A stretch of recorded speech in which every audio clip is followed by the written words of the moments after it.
दोस्तों, आपके घर के कोई भी व्यक्ति अगर भक्ति करता है या भगवान को मानता है तो आपके घर को कोई भी नुकसान नहीं पहुंचा सकता। जैसे आप खुद सोचकर देखिए, जब तक विभीषण जी लंका में रहे तब तक रावण ने चाहे जितना भी पाप किया हो, परंतु विभीषण जी के पुण्य एवं भक्ति के कारण रावण सुखी रहा और शासन करता रहा।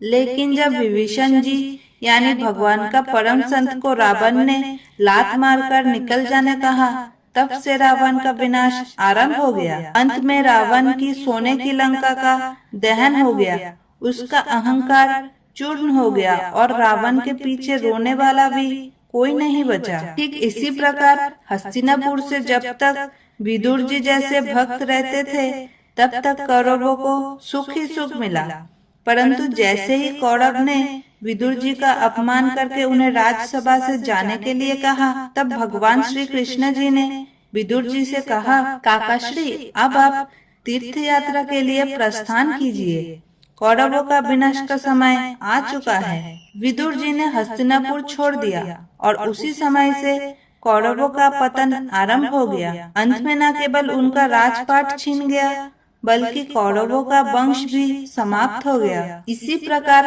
हमारे परिवार में जब तक कोई भक्ति या पुण्यशाली आत्मा रहती है तब तक घर में आनंद ही आनंद रहता है।